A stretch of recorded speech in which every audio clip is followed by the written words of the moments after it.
ಮತ್ತೆ ನಾವು ಯೂದನು ಬರೆದ ಪತ್ರಿಕೆ book of Jude versus 13 and 14 ದಯಮಾಡಿ 12 and 13 ದಯಮಾಡಿ ಓದ್ರಿ. ಇವರು ಸಮುದ್ರದೊಳಗಿರುವ ಗುಪ್ತವಾದ ಬಂಡೆಗಳಂತಿದ್ದು ನಿಮ್ಮ ಪ್ರೇಮ ಭೋಜನಗಳಲ್ಲಿ ಸೇರಿ ತಿಂದು ಕುಡಿಯುತ್ತಾರೆ. ನಿರ್ಭಯವಾಗಿ ಸ್ವಂತ ಹೊಟ್ಟೆಯನ್ನೇ ನೋಡಿಕೊಳ್ಳುವ ಕುರುಬರಾಗಿದ್ದಾರೆ. ಇವರು ಗಾಳಿಯಿಂದ ಹೊಡಿಸಿಕೊಂಡು ಹೋಗುವ ನೀರಿಲ್ಲದ ಮೇಘಗಳು, ಎಲೆಗಳುದುರಿ ಹಣ್ಣು ಬಿಡದೆ ಒಣಗಿ ಹೋಗಿ ಬೇರು ಸಹಿತ ಕಿತ್ತು ಬಿದ್ದ ಮರಗಳು, ಸ್ವಂತ ಅವಮಾನವೆಂಬ ನೊರೆಯನ್ನು ಕಾರುವ ಸಮುದ್ರದ ಹುಚ್ಚುತೆರೆಗಳೂ ಆಗಿದ್ದಾರೆ. ಅಲೆಯುವ ನಕ್ಷತ್ರಗಳಾದ ಇವರ ಪಾಲಿಗೆ ಕಾರ್ಗತ್ತಲೆಯು ಸದಾಕಾಲ ಇಟ್ಟಿರುವುದು. ಈ ಭಾಗವನ್ನ ನಾವು ಅನೇಕ ಅಂಶಗಳನ್ನು ನಾವು ನೋಡ್ತಾ ಬಂದಿದ್ದೇವೆ. ಯೂದನು ಈ ಸಭಾ ಕಾಲದಲ್ಲಿ, ಈ ಅಂತ್ಯ ಕಾಲದಲ್ಲಿ ಸಭೆಗಳಲ್ಲಿ ವಿಶ್ವಾಸಿಗಳಲ್ಲಿ ಉಂಟಾಗುವಂತ ಭ್ರಷ್ಟತೆ, ಆ ಭ್ರಷ್ಟತೆಯ ಬಗ್ಗೆ ಆತನು ಅದ್ಭುತವಾಗಿ ಹಳೆಯ ಒಡಂಬಡಿಕೆಯಿಂದ ಹಾಗೂ ನಾವು ಕಾಣದಿರುವಂತಹ ಲೋಕದ ದೇವದೂತರ ಮಧ್ಯದಲ್ಲಿ ಇಲ್ಲಿ ಪ್ರಕೃತಿಯಲ್ಲಿ ಉಂಟಾದಂತ ಭ್ರಷ್ಟತೆಯನ್ನ ದೇವ ಜನರಿಗೆ ಹೋಲಿಸಿ ಭ್ರಷ್ಟತೆ ಯಾವ ರೀತಿಯಲ್ಲಿ ಬರ್ತದೆ ಎಂಬುದನ್ನ ಈ ಭಾಗದಲ್ಲಿ ನಮಗೆ ಆತನು ಪ್ರಕಟ ಮಾಡ್ತಾ ಇದ್ದಾನೆ.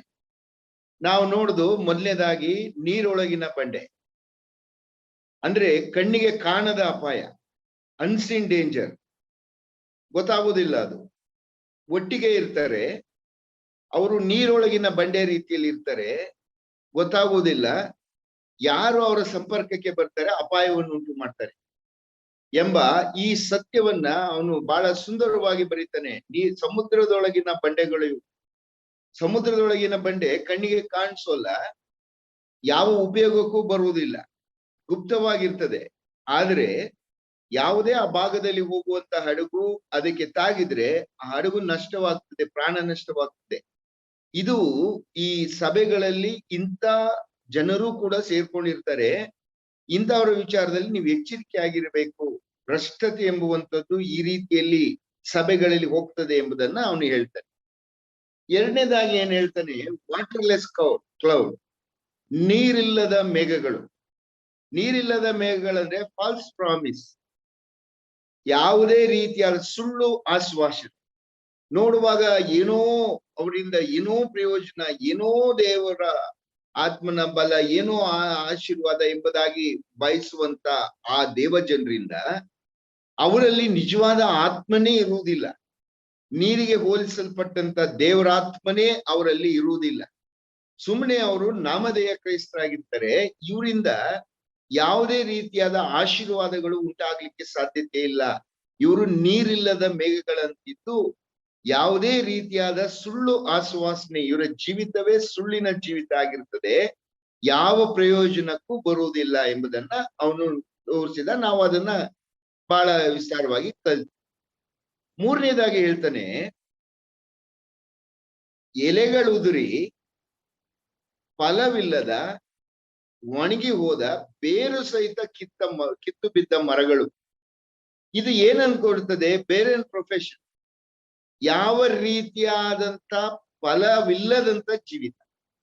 ಇವರ ಜೀವಿತಗಳಲ್ಲಿ ಯಾವ ಫಲ ಇರುವುದಿಲ್ಲ, ಯಾವುದೇ ರೀತಿಯಾದಂತ ಕಾರ್ಯಗಳು ಮಾಡಿದ್ರೂ ಕೂಡ ಅದರಲ್ಲಿ ಆಶೀರ್ವಾದಗಳು ಕಾಣುವುದಿಲ್ಲ. ಆತ್ಮಿಕವಾದಂತ ಸಂಗತಿಗಳು, ಆತ್ಮಿಕವಾದ ಆಶೀರ್ವಾದ ಇವರ ಜೀವಿತಗಳು ಯಾರಿಗೂ ಪ್ರಯೋಜನದಾಯಕವಾಗಿರುವುದಿಲ್ಲ. ನೀವು ಲೋಟನನ್ನ ನೋಡ್ತೀರಿ ಹಳೆಯ ಒಡಂಬಡಿಕೆಯಲ್ಲಿ, ಅವನ ಅದ್ಭುತವಾದ ಉದಾಹರಣೆ ಲೋಟನು. ಲೋಟನ ಬಗ್ಗೆ ನೀವು 2 ಪೇತ್ರ 2:7 ಓದುವಾಗ, ನೀತಿವಂತನು ದುಷ್ಟರು ಮಾಡುವಂತ ಕಾರ್ಯಗಳನ್ನು ನೋಡಿ ಕರಕರೆಗೊಳ್ತಾ ಇದ್ದ. ಎಲ್ಲ ಇದು ದೇವರಾತ್ಮನು ಸ್ಪಷ್ಟವಾಗಿ ಹೇಳ್ತಾನೆ. ಅವನು ಕರ್ತನ ನಂಬಿದಂತ ಮಗನು ನೀತಿವಂತನಾಗಿದ್ದು, ಬಟ್ ಅವನ ಜೀವಿತ ಏನು ಫಲ ಕೊಡ್ತು? ಅವನಿದ್ದದ್ದು ಸೊದೋಮ್ ಗೊಮೋರ ಪಟ್ಟಣದಲ್ಲಿ. ಅವನು ಲೌಕಿಕತ್ವ, ಈ ಪ್ರಾಪಂಚಿಕತ್ವ ಮತ್ತೆ ದೈವತ್ವ ಎರಡನ್ನೂ ಹಿಡ್ಕೊಂಡು ನಡೀಲಿಕ್ಕೆ ಹೋದವನವನು. ಪ್ರಪಂಚವನ್ನು, ದೇವರನ್ನು, ಧನವನ್ನು, ದೇವರನ್ನು, ಪ್ರಪಂಚವನ್ನು, ದೇವರನ್ನು, ಈ ಲೋಕದ ಸಂಗತಿಗಳನ್ನು ಹಿಡ್ಕೊಂಡು ಒಟ್ಟಿಗೆ ನಡೀಲಿಕ್ಕೆ ಹೊರಟ. ಇಬ್ಬರು ಯಜಮಾನರಿಗೆ ಸೇವೆ ಮಾಡ್ಲಿಕ್ಕೆ ಹೋದ. ಅದರ ಪರಿಣಾಮ ಏನಾಯ್ತು? ಅವನ ಜೀವಿತ ನೀವು ನೋಡ್ತೀರಿ, ನೀವು ಆದಿಕಾಂಡ ಪುಸ್ತಕ 19 ನಾವು ಅದನ್ನು ತೆಗೆಸು ಓದಿಸುವುದಿಲ್ಲ. ನಾನು ಹಾಗೆ ಹೇಳ್ತೇನೆ, ಆದಿಕಾಂಡ ಪುಸ್ತಕ 19 ಜೆನೆಸಿಸ್ ಚಾಪ್ಟರ್ 19 ಅಲ್ಲಿ ನೀವು ನೋಡುವಾಗ ಅವನಿದ್ದಂತ ಆ ಪ್ರದೇಶ ಬಹಳ ದುಷ್ಟ ಜನ ಅವರು. ನೀವು ಆದಿಕಾಂಡ ಪುಸ್ತಕ 13:12 ಓದ್ತೀರಿ, ಅಲ್ಲಿನ ಜನರು ಬಹು ದುಷ್ಟರಾಗಿದ್ರು, ದೇವರಿಗೆ ವಿರುದ್ಧವಾದಂತ ಜನ. ಅದು ಅವರ ಮಧ್ಯದಲ್ಲಿ ಕಾರಣವಿಲ್ಲದೆ ಹೋಗಿ ಸೇರ್ಕೊಂಡ. ಕಾರಣ ಏನಂದ್ರೆ, ಅವನಿಗೆ ಕಣ್ಣೆತ್ತಿ ನೋಡುವಾಗ ಆ ಪ್ರದೇಶವು ಏದೇನ್ ಸೀಮೆಯ ತೋಟದಂತೆಯೂ ಐಗುಪ್ತ ದೇಶದಂತೆಯೂ ಫಲವತ್ತಾದ ಭೂಮಿಯಾಗೆ ಕಾಣಿಸ್ತವನಿಗೆ. ಅವನು ಅಷ್ಟನ್ನೇ ನೋಡ್ದ, ತನ್ನ ಆತ್ಮೀಕ ಜೀವಿತದ ಬಗ್ಗೆ ಏನು ಚಿಂತೆ ಮಾಡ್ಲಿಲ್ಲ. ಅಬ್ರಹಾಮನಾದರೂ ತನ್ನ ಜೀವಮಾನ ಕಾಲದಲ್ಲಿ ಡೇರೆಗಳಲ್ಲಿ ವಾಸ ಮಾಡಿ ಪರಲೋಕದಲ್ಲಿ ದೇವರು ನಿರ್ಮಿಸ್ತಾ ಇರುವಂತ ಸುಂದರವಾದ ಅಸ್ಥಿವಾರಗಳುಳ್ಳ ಪಟ್ಟಣವನ್ನು ನಿರೀಕ್ಷಿಸಿ ಈ ಲೋಕದಲ್ಲಿ ವಾಗ್ದಾನಕ್ಕೆ ಬಾಧ್ಯಸ್ಥರಾದಂತ ಅಬ್ರಹಾಮ, ಇಸಾಕ, ಯಾಕೋಬರು ಡೇರೆಗಳಲ್ಲಿ ವಾಸ ಮಾಡಿದ್ರು ಅಂತ ಓದ್ತೇವೆ ಇಬ್ರಿಯ ಬರೆದ ಪತ್ರಿಕೆ 11:10 ಆದ್ರೆ ಈ ವ್ಯಕ್ತಿ ಲೋಟನು ಸೊದೋಮಿನಲ್ಲಿ ಮನೆ ಮಾಡಿಕೊಂಡಿದ್ದಾನೆ. ಆ ಇಬ್ಬರು ದೂತರು ಅದನ್ನು ನಾಶ ಮಾಡ್ಲಿಕ್ಕೆ ಬಂದಾಗ ನಾವು ನೋಡ್ತೇವೆ, ಬಾಗಿಲನ್ನು ಹಾಕಿ ಆ ಕದವನ್ನು ಮುಚ್ಚಿದ್ರು ಎಂಬುದಾಗಿ ಓದ್ತೇವೆ. ಸೊದೋಮಿನಲ್ಲಿ ಕಾರಣವಿಲ್ಲದೆ ಸೇರ್ಕೊಂಡಿದ್ದಾನೆ. ಅಬ್ರಾಮ ಡೇರೆಯಲ್ಲಿದ್ದಾನೆ. ಇವನು ಇಲ್ಲಿ ಇರುವಾಗ ಏನ್ ಮಾಯಿತು, ಆ ದೂತರು ಬಂದಾಗ ದೂತರ ಜೊತೆಯಲ್ಲಿ ಸಂಗಮ ಮಾಡ್ಬೇಕು ಅಂತ ಕೇಳ್ತಾರೆ. ನೀವು ದೇವರ ವಾಕ್ಯದಲ್ಲಿ ಗಮನಿಸುವಾಗ ಹೆಣ್ಣು ದೇವದೂತರು ಇಲ್ಲ. ದೇವದೂತರು ಮನುಷ್ಯರಿಗೆ ಪ್ರತ್ಯಕ್ಷವಾದಾಗ ಎಲ್ಲ ಅವರು ಪುರುಷರ ವೇಷದಲ್ಲೇ ಕಾಣಿಸಿಕೊಂಡಿದ್ದಾರೆ, ಸ್ತ್ರೀ ದೇವದೂತರು ಇಲ್ಲ. ಹೀಗಿರುವಾಗ ಈ ದೇವದೂತರು ಅಂದ್ರೆ ಪುರುಷರ ಜೊತೆಯಲ್ಲಿ ಸಂಗಮ ಮಾಡ್ಬೇಕು ಅಂತ ಕೇಳಿದ್ರಂತೆ ಆ ಜನ. ನೀವು ಆದಿಕಾಂಡ 19:4 ನೋಡ್ತೀರಿ.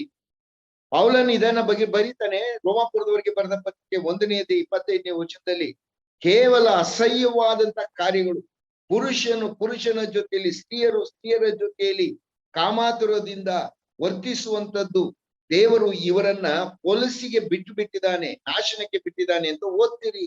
ಇಂಥ ಒಂದು ಹೊಲಸಾದಂತ ಕಾರ್ಯಗಳು ಸೊದೋಮಿನಲ್ಲಿತ್ತು. ಇಂಥ ಸ್ಥಳಕ್ಕೆ ಇವನು ದೇವರ ಮಗನ ಎನ್ಸ್ಕೊಂಡವನು ಹೋಗಿ ಸೇರಿದ್ದ. ಇವನು ಆ ದೇವರು ಈ ಪಟ್ಟಣವನ್ನ ಬೆಂಕಿ ಗಂಧಕಗಳಿಂದ ನಾಶ ಮಾಡ್ಲಿಕ್ಕೆ ದೂತರನ್ನು ಕಳಿಸುವಾಗ, ದೂತರು ಬಂದು ಹೇಳುವಾಗ ನಿನಗೆ ಯಾರಿದ್ದಾರೆ ಅವರನ್ನ ಕರೋಕೋ ಅಂತ ಹೇಳುವಾಗ ಅಳಿಯಂದಿರನ್ನು ಗೊತ್ತು ಮಾಡ್ಕೊಂಡಿದ್ದ ನೋಡ್ರಿ ತನ್ನ ಹೆಣ್ಣು ಮಕ್ಕಳಿಗೆ.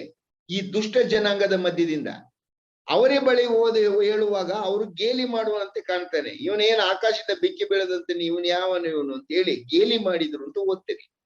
ಅದೇ ಆದಿಕಾಂಡ 19:13 ಈಗ ನಾನು ನಿಮಗೆ ಹೇಳ್ತಾ ಇರೋದೇನಂದ್ರೆ, ಈ ಲೋಟನ ಜೀವಿತ ಯಾರಿಗೆ ಪರಿಣಾಮ ಬೀರ್ತು? ಅಳಿಯಂದಿರು ಇವನ ಮಾತಿ ಗೇಲಿ ಮಾಡೋಣಂತೆ ಕಂಡ. ಯಾಕಂದ್ರೆ ಲೋಟನ ದೇವರು ಯಾರು ಅಂತಲೇ ಗೊತ್ತಿರ್ಲಿಲ್ಲ ಅವ್ರಿಗೆ. ಇವನು ತಡ ಮಾಡುವ ಸ್ವಭಾವದವನು, ಇವನು ಲೌಕಿಕ. ಇವನು ಎಲ್ಲಿ ನನ್ನ ದೇವರ ಬಗ್ಗೆ ಇವ್ರಿಗೆ ಹೇಳ್ಬಿಟ್ರಿ, ಎಲ್ಲಿ ನಮ್ಮ ಹೆಣ್ಣು ಮಕ್ಕಳನ್ನ ಮದ್ವೆ ಆಗುದಿಲ್ಲ ಅಂತ ಹೇಳಕ್ಕೆ ಹೋಗ್ಲಿಲ್ಲ ಇವನು. ಇವನು ಆ ಸಮಯದಲ್ಲಿ ಹೋಗಿ ನಮ್ಮ ದೇವರು ಬೆಂಕಿ ಸುರಿಸ್ತಾನೆ ಅಂದ್ರೆ ಎಲ್ಲಿ ನಂಬ್ತಾರೆ ಅವರು? ಈ ರೀತಿಯಲ್ಲಿ ಇಬ್ರು ಅಳಿಯಂದಿರು ಬೆಂಕಿಯಿಂದ ನಷ್ಟವಾದರು. ಇನ್ನು ಸೊದೋಮಿನ ಜನರಲ್ಲಿ ಯಾರು ಇವನು ನ್ಯಾಯಾಧಿಪತಿ ಆಗಿದ್ದ, ಅಲ್ಲಿ ಬಾಗಿಲಲ್ಲಿ ಕುಳಿತಿದ್ದ ಅಂತ ಓದ್ತೀರಿ ದೂತರು ಬಂದಾಗ. ಆ ಸೊದೋಮಿನ ಜನರಲ್ಲಿ ಒಬ್ಬರು ಕೂಡ ರಕ್ಷಿಸಲ್ಪಡ್ಲಿಲ್ಲ, ಎಲ್ಲರೂ ಬೆಂಕಿಯಿಂದ ನಾಶವಾದ್ರ. ಕಾರಣ ಏನಂದ್ರೆ, ಲೋಟನು ತನ್ನ ದೇವರ ಬಗ್ಗೆ ಅವರಿಗೆ ತಿಳಿಸೇ ಇರ್ಲಿಲ್ಲ. ತಿಳಿಸಿದ್ರೆ ಅವರು ಆ ನೀಚ ಕಾರ್ಯಕ್ಕೆ ಕೈ ಹಾಕ್ತಾ ಇರ್ಲಿಲ್ಲ. ದೇವದೂತರ ಜೊತೆಲಿ ಸಂಘ ಮಾಡ್ಬೇಕು ಅಂತ ಅವರು ಬಯಸ್ತಾ ಇರ್ಲಿಲ್ಲ, ಭಯ ಪಡ್ತಾ ಇದ್ರು. ಇವರ ದೇವರು ಇವ್ರ ಬಗ್ಗೆ ಹೇಳಿದಾನಪ್ಪ, ಇವರ ದೇವರು ಭಯಂಕರನಾದ ದೇವರು ಅಂತ ಹೇಳಿ ಭಯ ಪಡ್ತಾ ಇದ್ರು. ಅವ್ರಿಗೂ ಹೇಳಲಿಲ್ಲ ಇವನು. ಹೋಗ್ಲಿ ತನ್ನ ಹೆಂಡತಿ ಹಿಂದೆ ಬರುವಾಗ ಹಿಂದೆ ನೋಡ್ಬೇಡ ಅಂತ ಹೇಳಿದ್ರು ದೂತರು. ಈಕೆ ಹಿಂತಿರುಗಿ ನೋಡಿ ಉಪ್ಪಿನ ಕಂಬವಾಗಿ ಸತ್ತಳು. ತನ್ನ ಹೆಂಡತಿಯನ್ನು ರಕ್ಷಿಸ್ಲಿಕ್ಕೆ ಆಗ್ಲಿಲ್ಲ ಇವನಿಗೆ. ಇವನ ಆತ್ಮಿಕ ಜೀವಿತ ತನ್ನ ಸ್ವಂತ ಹೆಂಡತಿಯ ಮೇಲೆ ಪರಿಣಾಮ ಬೀರ್ಲಿಲ್ಲ. ಇನ್ನು ಹೆಣ್ಣು ಮಕ್ಕಳನ್ನು ಕರ್ಕೊಂಡು ಹೋಗಿ ನೀವು ಓದ್ತೀರಿ, ಅದೇ ಆದಿಕಾಂಡ ಪುಸ್ತಕ 19:30-38 ಅವನು ನನಗೆ ಓಡ್ಲಿಕ್ಕೆ ಆಗುದಿಲ್ಲ, ಅಲ್ಲಿ ಒಂದು ಗುಹೆ ಕಾಣಿಸ್ತದೆ, ಅಲ್ಲಿ ವಾಸ ಮಾಡ್ತೀನಿ ಅನ್ನುವಾಗ ಅನುಮತಿ ಕೊಡ್ತಾನೆ ದೇವರು. ಅಲ್ಲಿ ಹೋಗುವಾಗ ಈ ಹೆಣ್ಣು ಮಕ್ಕಳು, ಈ ತಂದೆ ಇವರಿಗೆ ಭಯ ಭಕ್ತಿಯ ಜೀವಿತ. ಆ ದೇವರು ಸತ್ಯ ದೇವರು, ಅಬ್ರಹಾಮನ ಜೊತೆಗಿದ್ದು ಯಜ್ಞಗಳು, ಅಬ್ರಹಾಮನ ಜೊತೆಯಲ್ಲಿ ಇವನು ಬಂದಿದ್ದು, ಅಬ್ರಹಾಮನಿಗೋಸ್ಕರ ಇವನನ್ನು ದೇವರು ಆಶೀರ್ವದಿಸಿದ್ದು, ಇವನ್ಗೆ ಐಶ್ವರ್ಯ ಕೊಟ್ಟಿದ್ದು ಎಲ್ಲ ಗೊತ್ತಿದೆ ಇವನಿಗೆ. ಇದು ಯಾವುದು ತನ್ನ ಹೆಣ್ಣು ಮಕ್ಕಳಿಗೂ ತಿಳಿಸ್ಲಿಲ್ಲ ಇವನು. ಹೆಣ್ಣು ಮಕ್ಕಳು ತಂದೆ ಆ ಬರೇ ಮದುವೆ ದೈಹಿಕ ಸುಖಕ್ಕೋಸ್ಕರವಾಗಿ ಅವರು ಬದುಕಿದಂತ ಹೆಣ್ಣು ಮಕ್ಕಳು ಸೊದೋಮಿನ ಪಾಪ ಅವರ ಹೃದಯಗಳಿದ್ದಿದ್ರಿಂದ ತಂದೆಯಿಂದಲೇ ಸಂತಾನವನ್ನು ಪಡೆದು ಮೋವಾಬ್ಯರು ಅಮ್ಮೋನಿಯರು ಎಂಬ ದುಷ್ಟ ಸಂತತಿ. ಧರ್ಮೋಪದೇಶ ಕಾಂಡ 23ನೇ ಅಧ್ಯಾಯ 3ನೇ ವಚನದಲ್ಲಿ ಅಮ್ಮೋನಿಯರು ಮೋವಾಬ್ಯರು 10ನೇ ತಲೆಮಾರಿನವರಾದ್ರೂ ನನ್ನ ಆಲಯಕ್ಕೆ ಬರುಕೂಡೋದು ಎಂಬುದಾಗಿ ದೇವರು ಸ್ಪಷ್ಟವಾಗಿ ಹೇಳ್ತಾನೆ. ಇಂಥ ಜನಾಂಗದ ಉತ್ಪತ್ತಿಗೆ ಕಾರಣವಾಗಿ ನಾಶನಕ್ಕೆ ಹೋದಂತ ಹೆಣ್ಣು ಮಕ್ಕಳು. ಇವನೊಬ್ಬನೇ ಯಾರಿನ್ನೂ ಕೂಡ ಕರ್ತನ ಕಡೆಗೆ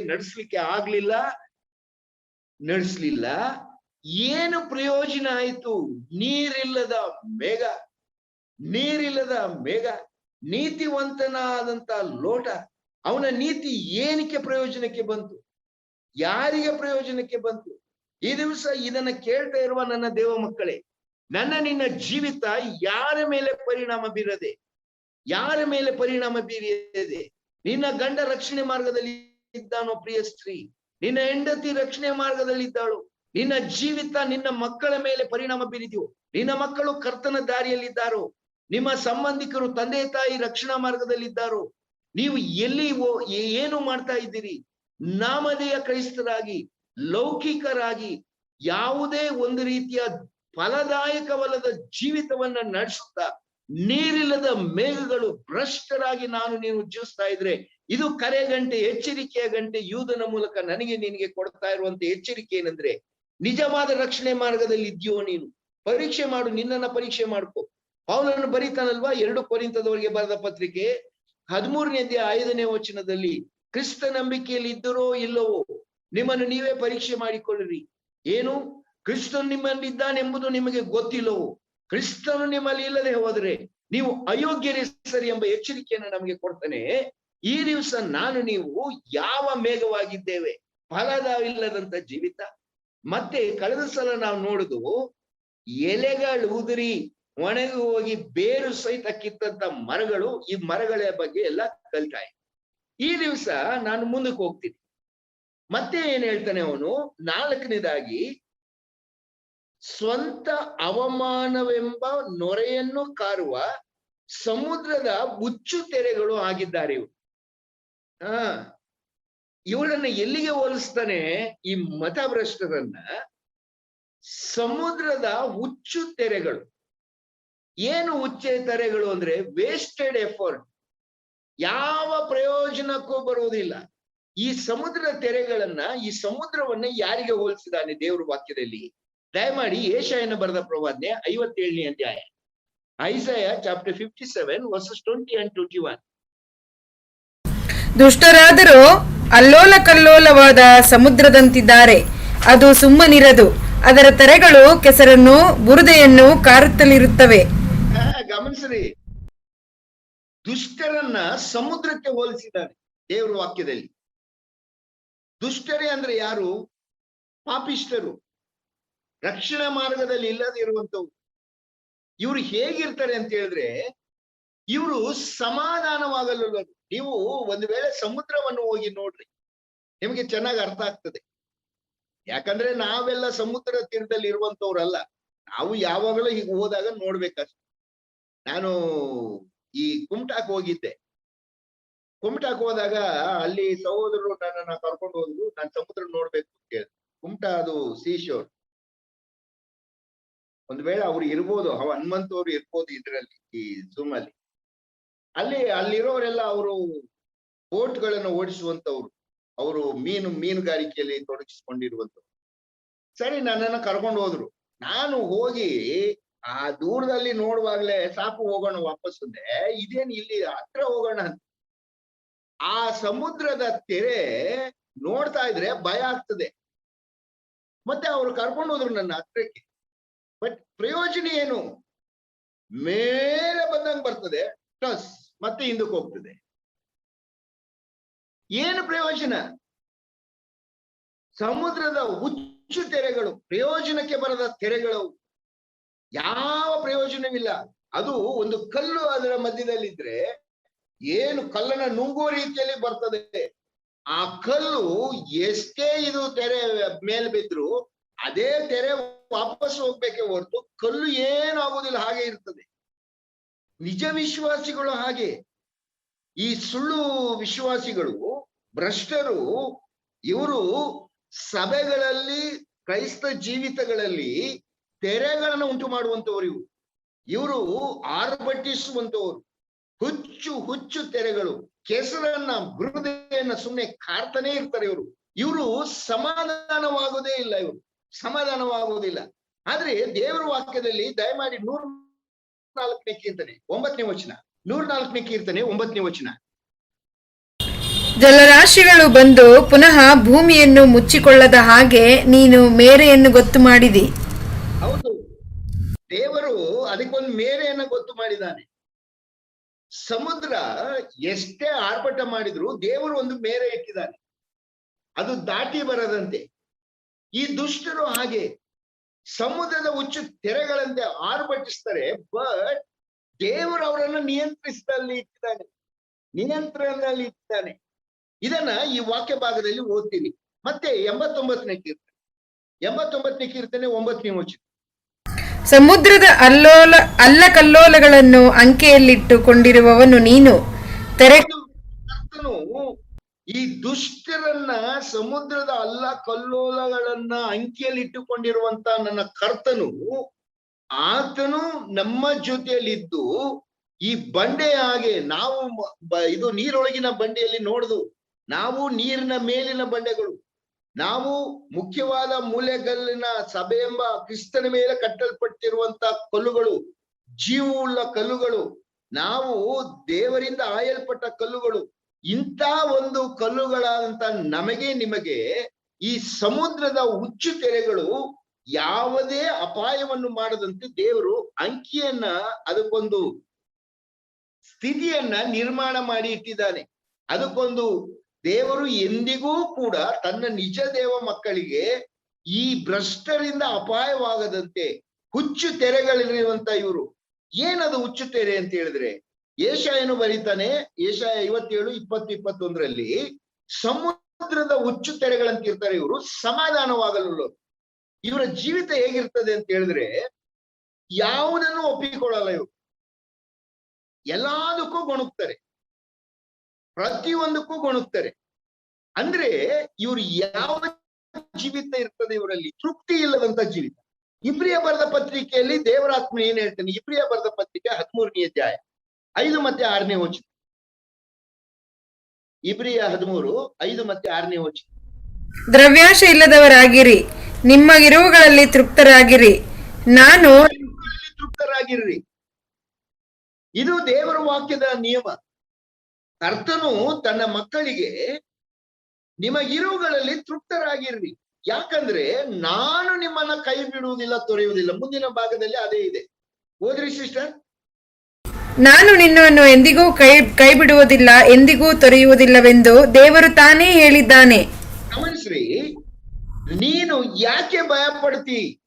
ಯಾಕೆ ಈ ಲೋಕದಲ್ಲಿ ದುಷ್ಟರು ಅವರು ಸಮಾಧಾನವಾಗಲರು, ದುಷ್ಟರು ತೃಪ್ತಿ ಹೊಂದಲಾರರು, ಅವರು ಸದಾ ಗೊಣಗುವಂತವರು, ಪ್ರತಿಯೊಂದಕ್ಕೂ ಅವರು ಗೊಣಗುವಂತವರು, ಪ್ರತಿಯೊಂದಕ್ಕೂ ಅವರು ಕಂಪ್ಲೇಂಟ್ ಮಾಡುವಂತವರು, ಪ್ರತಿಯೊಂದಕ್ಕೂ ಕೂಡ ತಿರುಗಿ ಬೀಳುವಂತವರು. ಯಾಕಂದ್ರೆ ತೃಪ್ತಿ ಇಲ್ಲ ಅವರಿಗೆ. ತೃಪ್ತಿ ಇಲ್ಲದಂತ ಜೀವಿತ, ಸಮಾಧಾನ ಇಲ್ಲದಂತ ಜೀವಿತ. ಇದನ್ನ ವಾಕ್ಯ ಭಾಗದಲ್ಲಿ ಇಲ್ಲಿ ದೇವರಾತ್ಮನು ಬರೆಯುವಾಗ ಇಬ್ರಿಯ ಗ್ರಂಥಕರ್ತನು ಏನ್ ಹೇಳ್ತಾನೆ, ನಿಮಗಿರುವುಗಳಲ್ಲಿ ತೃಪ್ತರಾಗಿರಿ, ಯಾಕಂದ್ರೆ ಕರ್ತನು ತಾನೇ ನಮ್ಮ ಕೈ ಹಿಡಿದಿದ್ದಾನೆ, ನಾನು ನಿಮ್ಮನ್ನ ತೊರೆಯುವುದಿಲ್ಲ. ಸ್ವಾಮಿ ಹೇಳಿ ಹೋದ ಮತ್ತಾಯನ ಬರೆಸುವಾರ್ತೆ 28ನೇ 15ನೇ ವಚನದಲ್ಲಿ, ಇಗೋ ಯುಗದ ಸಮಾಪ್ತಿಯವರೆಗೂ ಭಾನುವಾರ 1-2 ಗಂಟೆ ನಿಮ್ ಜೊತೆಲಿ ಇರ್ತೀನಿ ಅಂತ ಹೇಳಿ ಹೋಗಿದ್ದಾನೆ.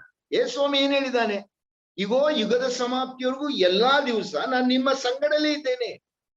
ಈ ಆತನೇ ನಮ್ಮ ಸಂಗಡ ಇರಬೇಕಾದ್ರೆ, ಭೂಪರಲೋಕಗಳ ಒಡೆಯನೇ ನಿಮ್ಮ ಸಂಗಡ ಇರಬೇಕಾದ್ರೆ, ನಮಗೆ ಈ ಅಸಮಾಧಾನ ಯಾಕೆ, ಈ ಗಲಿಬಿಲಿ ಯಾಕೆ, ನಮಗೆ ಈ ಸಂಶಯ ಯಾಕೆ?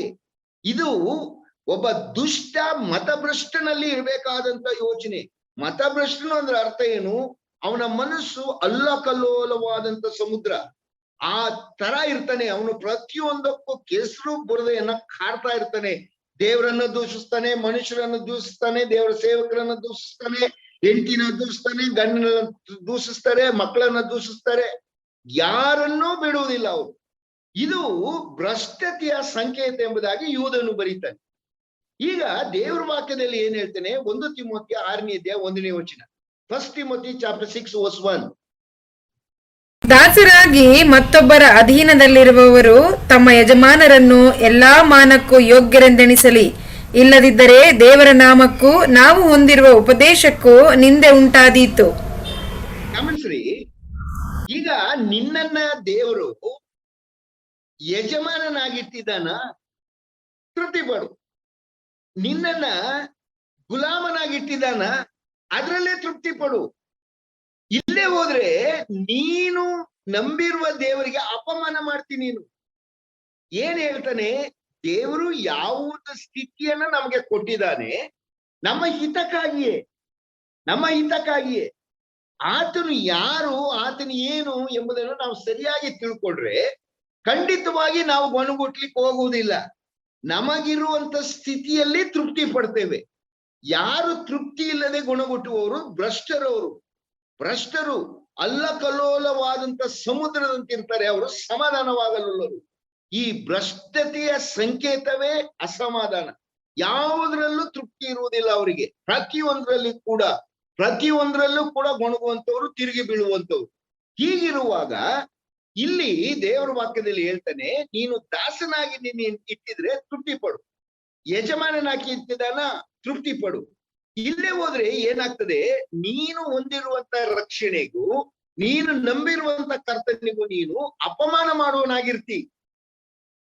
ಕರ್ತನಿಗೆ ಬುದ್ಧಿ ಇಲ್ಲ, ಕರ್ತನು ನನಗೆ ಕೊಡದೇ ಇರೋದ್ರಿಂದ ಕರ್ತನಿಗೆ ಜ್ಞಾನ ಇಲ್ಲ ಅಂತ ಹೇಳಿ ಅನೇಕ ಸಲ ನಾವೇನ್ ಮಾಡ್ತೀವಿ? ಕರ್ತನು ನಮಗೆ ಕೊಡದೇ ಇರುವ ಸಂಗತಿಗಳನ್ನ ನಮಗೆ ಬೇಕು ಎಂಬುದಾಗಿ ಹಠ ಹಿಡಿತೇವೆ ಕರ್ತನ ಮುಂದೆ. ಅದು ಏನಕ್ಕೆ ಕಾರಣ ಆಗ್ತದೆ? ಯೆಶಾಯನ ಬರೆದ ಪ್ರವಾದನೆ 63ನೇ ಅಧ್ಯಾಯ 10ನೇ ವಚನ. ಐಸೈಯ ಚಾಪ್ಟರ್ 63 verse 10. ಅವರಾದರೂ ಎದುರು ಬಿದ್ದು ಆತನ ಪವಿತ್ರಾತ್ಮನನ್ನು ದುಃಖಪಡಿಸಿದರು. ಆದುದರಿಂದ ಆತನು ಮಾರ್ಪಟ್ಟು ಅವರಿಗೆ ಶತ್ರುವಾಗಿ ತಾನೇ ಅವರೊಡನೆ ಹೋರಾಡಿದನು. ಗಮನಿಸಿ, ನಾನು ನೀವು ಕರ್ತನು ನಮ್ಮ ತಂದೆಯಾಗಿ, ನಮ್ಮ ಸೃಷ್ಟಿಕರ್ತನಾಗಿ, ನಮ್ಮ ರಕ್ಷಕನಾಗಿ, ನಮ್ಮನ್ನ ಪ್ರೀತಿಸುವವನಾಗಿ, ನಮಗೋಸ್ಕರವಾಗಿ ಎಲ್ಲವನ್ನೂ ಮಾಡುವಂತ ಕರ್ತನ ಆತನಾಗಿದ್ದು, ಆತನು ಪ್ರೀತಿಯಿಂದಲೇ ಎಲ್ಲವನ್ನ ನಮಗೆ ಕೊಡ್ತಾನೆ. ಪ್ರೀತಿಯಿಂದಲೇ, ನಮ್ಮ ಮೇಲೆ ಪ್ರೀತಿಯಿಂದಲೇ ಅನೇಕ ಸಂಗತಿಗಳನ್ನು ನಮಗೆ ಕೊಡುವುದಿಲ್ಲ. ಯಾಕಂದ್ರೆ ಆತನು ಆದಿಯಲ್ಲೇ ನಮ್ಮ ಅಂತ್ಯವನ್ನು ನೋಡುವ ಆತನು, ನಮ್ಮ ಭವಿಷ್ಯತ್ತನ್ನ ಆದಿಯಲ್ಲೇ ನಮ್ಮ ಭವಿಷ್ಯತ್ತನ್ನ ನೋಡುವ ಆತನು. ಯಾವುದು ನಿನಗೆ ಒಳ್ಳೆಯದು, ಯಾವುದು ನಿನ್ನ ಜೀವಿತಕ್ಕೆ ಉತ್ತಮ, ಯಾವುದನ್ನ ಈ ಮಗಳಿಗೆ ಕೊಡ್ಬೇಕು ನಾನು ಎಂಬ ಯೋಚನೆಯನ್ನ ಆತನು ತನ್ನ ಪೂರ್ವ ನಿರ್ಧಾರ, ಜಗದುತ್ಪತ್ತಿಗೆ ಮುಂಚೆಯೇ ಕ್ರಿಸ್ತನಲ್ಲಿ ನಮ್ಮನ್ನು ಆರಿಸಿಕೊಂಡ ಕರ್ತನು ಅಲ್ಲೇ ನಮ್ಮನ್ನು ನೋಡಿದ್ದಾನೆ. ಹೀಗಿರುವಾಗ ನಾನು ನೀವು ಆ ಕರ್ತನ ನಿರ್ಣಯಕ್ಕೆ, ಕರ್ತನು ನಮಗೆ ಕೊಟ್ಟದ್ದಕ್ಕೆ ವಿರುದ್ಧವಾಗಿ ನಾವು ಕೆಸರು ಬುರದೆಯನ್ನ ಕಾರುತ್ತಾ ಸಮಾಧಾನವಾಗಲುಲ್ಲದೆ ಆತನನ್ನು ದೂಷಿಸ್ತಾ ಇರುವುದಾದ್ರೆ, ಕರ್ತನ ಏನ್ ಮಾಡ್ತಾನಂತೆ? ನಮ್ಮ ವಿರುದ್ಧವಾಗಿ ಹೋರಾಡ್ತಾನೆ. ನಮಗೆ ಸಹಾಯ ಮಾಡೋದು ಬಿಟ್ಟು ನಮ್ಮ ವಿರುದ್ಧವಾಗಿ ವೈರಿಗಳ ಜೊತೆಯಲ್ಲಿ ಓಡಾಡ್ದಾಗೆ ನಮ್ಮ ಜೊತೆ ಓಡಾಡ್ತಾನೆ. ಇದಕ್ಕೆ ಸತ್ಯವೇದದಲ್ಲಿ ಒಂದು ಉದಾಹರಣೆಯನ್ನು ತೋರಿಸ್ತೇನೆ. ಅನೇಕ ಉದಾಹರಣೆಗಳಿದೆ, ಅದನ್ನೆಲ್ಲ ನೋಡ್ಲಿಕ್ಕೆ ಸಮಯ ಇಲ್ಲ ನನಗೆ. ಒಂದು ಉದಾಹರಣೆನ ದಯಮಾಡಿ ನೋಡಿ. ಇವರಿಗೆ ದೇವರು ಉದ್ದೇಶಪೂರ್ವಕವಾಗಿ ಕೆಲವು ಸಂಗತಿಗಳನ್ನು ಕೊಟ್ಟಿರ್ಲಿಲ್ಲ. ಆದ್ರೆ ಈ ಜನಾಂಗ ಏನ್ ಮಾಡುದು? ಇಲ್ಲ, ನಮಗೆ ಬೇಕೇ ಬೇಕು ಅಂತ ಹಠ ಹಿಡಿದು ಕೊಡೋ ಜೊತೆಲಿ ಶಿಕ್ಷೆಯನ್ನು ಕೊಟ್ಟ. ದಯಮಾಡಿ 106ನೇ ಕೀರ್ತನೆ 14 ಮತ್ತೆ 15ನೇ ವಚನ. Psalms 106 verses 14 and 15. ಅರಣ್ಯದಲ್ಲಿ ಆತುರಾತುರಾಗಿ ಅಡವಿಯಲ್ಲಿ ದೇವರನ್ನು ಪರೀಕ್ಷಿಸಿದರು. ಆತನು ಅವರ ಆಶೆಯನ್ನು ಪೂರೈಸಿದರೂ ಅವರ ಪ್ರಾಣಕ್ಕೆ ಕ್ಷಯವನ್ನು ಬರಮಾಡಿದನು. ಅವರು ಏನನ್ನ ಬರೀತಾ ಇದ್ದಾನೆ? ಅವರು ಅರಣ್ಯದಲ್ಲಿ ಆಶಾತುರರಾಗಿ ಮಾಂಸವನ್ನ ಬಯಸಿದರು. ದೇವರು ಅವರ ಆಶೆಯನ್ನ ಪೂರೈಸಿದರು, ಅದ್ರ ಹಿಂದೆ ವ್ಯಾಧಿಯನ್ನು ಕೊಟ್ಟ ಅಂತ ಓದ್ತೀವಿ. ಎಲ್ಲಿಂದ ತಗೊಂಡಿದ್ದಾನೆ ಇದನ್ನ? ಅರಣ್ಯಕಾಂಡ ಪುಸ್ತಕ 11ನೇ ಅಧ್ಯಾಯ. ದಯಮಾಡಿ 2 ವಚನ ದಯಮಾಡಿ ಓದ್ರಿ.